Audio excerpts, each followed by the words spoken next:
Era una calda sera del 6 maggio, 50 anni fa. Eravamo nel seminario di Castellerio, nell'ala vecchia del seminario, quella che un tempo era dei professori. E alle 9 di sera si chiacchierava ancora nel piccolo refettorio, in quel clima di amicizia che nasceva nel dopocena. Avvertimmo la prima scossa, non era forte e non avevamo esperienza del terremoto, tanto che qualcuno disse: è lui, non metto il nome, che scende per le scale. Poco dopo venne quella scossa terribile. Allora ci precipitammo verso l'esterno. La porta del refettorio che immette nell'atrio era aperta, ma il portone che dal corridoio porta all'aperto non si aprì subito e numerosi si erano accalcati vicino all'uscita. Io mi fermai sotto l'arco, tenendomi per stare in equilibrio, e guardando lungo il corridoio vedevo i vetri saltare e anche le piastrelle di vetro cemento, mentre all'improvviso ci trovammo al buio, avvolti da un rumore che incuteva terrore. Finalmente guadagnammo l'esterno e, vedendo la torretta del seminario crollata e le tante crepe e una nebbia fitta di polvere, ci rendemmo conto che era successo qualcosa di grave. Il pensiero andò al piccolo borgo di Castellerio con le vecchie case in sassi e con alcune andammo a vedere nel buio se era crollato qualcosa. Fortunatamente lì solo crepe e camini crollati. La gente era incolume ma terrorizzata. Nessuno si era fatto male. Il mio pensiero andò a mia sorella che abitava a Plaino e lavorava in ospedale. Presi la macchina e andai a vedere. Tutto bene anche là. Subito cominciarono a suonare le sirene dei pompieri e delle ambulanze che da Udine andavano e venivano verso i paesi più a monte. Non sapendo che cosa fare, siamo rimasti fuori quella notte, sempre impauriti, anche dalle altre scosse, e senza aver notizie sulla gravità del fatto. Non c'era luce, i telefoni non funzionavano e poi chi avrebbe avuto il coraggio di rientrare anche per un momento? Al mattino presto presi la macchina e mi diressi verso casa a Sappada per avere notizie di loro. Fu allora che, vedendo il castello di Colloredo crollato, passando accanto a Usoppo e a Gemona e a Venzone, vidi la grande catastrofe di quella notte. A Villa Santina non si poteva procedere per frane. Allora passai per il Mauria e per il Cadore per arrivare a Sappada. Non erano grandi i danni a Sappada, ma ben pochi avevano il coraggio di rientrare nelle case in muratura di sassi. Casa mia era sicura, perché è una delle vecchie case in tronchi di legno, antisismiche per eccellenza. Ospitai diversi amici per dormire e decidemmo che bisognava andare a dare una mano. La mattina dopo, alle prime luci dell'alba, parlai con mio cugino che aveva una impresa edile ed era a capo della locale sezione degli Alpini. Caricammo su un camion tutto il necessario per lavorare e sistemarci: tende militari, cucina da campo, sacchi a pelo, poi gli attrezzi, generatore, flex, lampade, compressore, fiamma ossidrica, pale, picconi, carriole, motosega e quanto ritenevamo necessario per dare una mano. Con il camion e una macchina facemmo il giro per il Passo Mauria e andammo direttamente a Gemona. Tante squadre erano già al lavoro e chiedemmo ai militari dove poteva servire il nostro intervento con l'attrezzatura che avevamo portato. Ci dissero che nella parte alta di Gemona, verso Stalis, pochi erano ancora andati.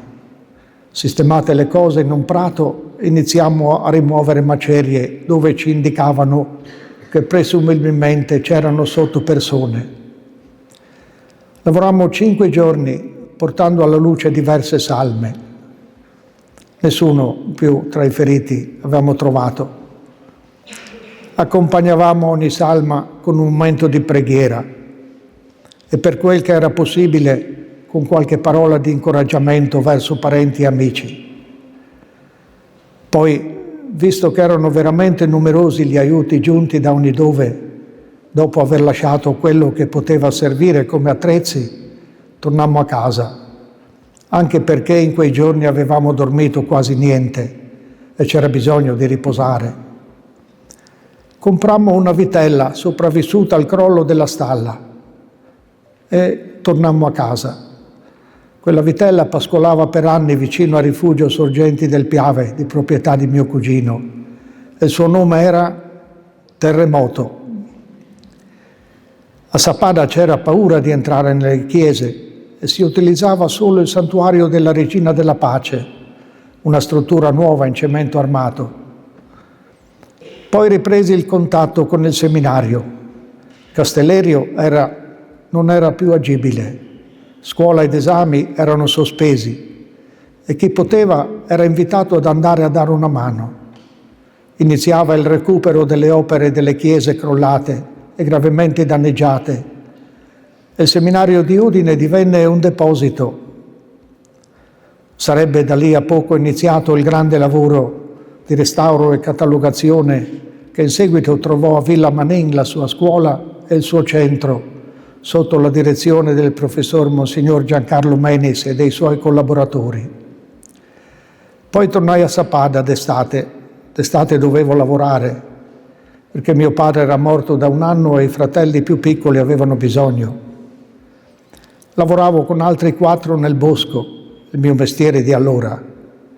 Ogni volta che c'era una scossa si sentiva un fruscio sinistro delle piante che faceva paura.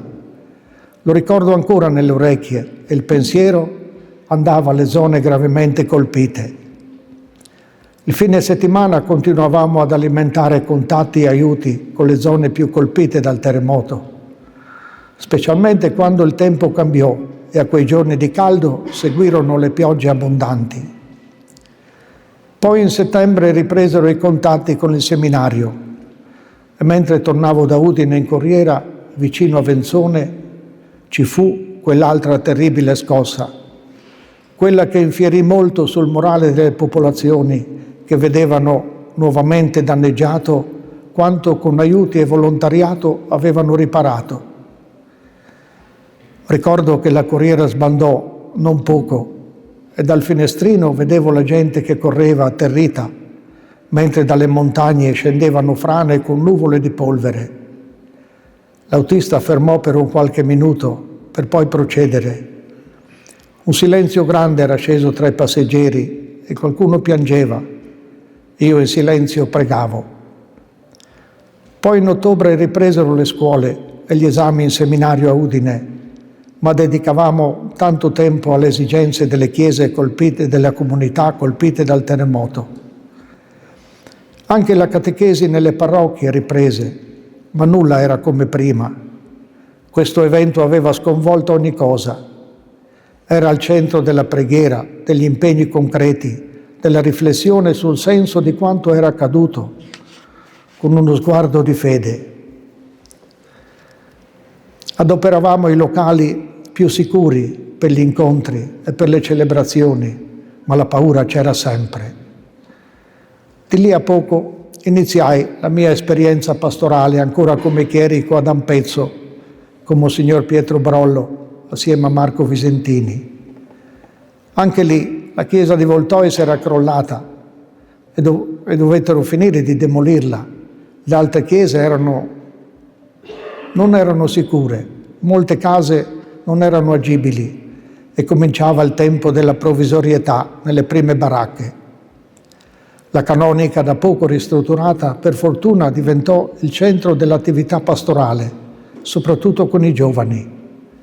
Molti di quei giovani conservano un bellissimo ricordo di quegli anni, in cui l'insegnamento del Vangelo si coniugava con l'impegno concreto e il messaggio centrale era sempre di speranza.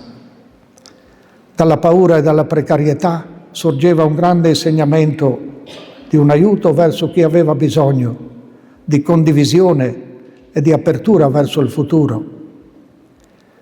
Noi abbiamo visto come il Friuli è rinato dopo il terremoto, con scelte coraggiose ed oculate, tanto da diventare un modello per ogni ricostruzione. Il ricordo di quella esperienza rimane ancora un grande insegnamento per la vita sociale. Gli anni seguenti hanno visto le comunità e le famiglie impegnate in un grande lavoro di riparazione e di ricostruzione, tanto che anch'io nei miei 48 anni di sacerdozio sono stato sempre accompagnato da cantieri nelle chiese o nelle canoniche, a volte anche nel rifare quanto era stato rifatto con scelte non appropriate. Alcuni tetti delle chiesette di Socchieve, che da 4 o 5 secoli avevano le travi in rovere, videro sostituite queste travi con l'abete fresco, per l'estetica, nonostante le mie rimostranze, e pochi anni fa siamo nuovamente intervenuti per riparare.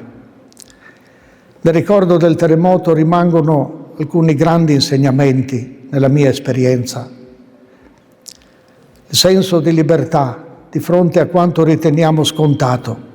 Da un momento all'altro tutto può cambiare. Il valore della gratuità e della sensibilità verso chi è nel bisogno.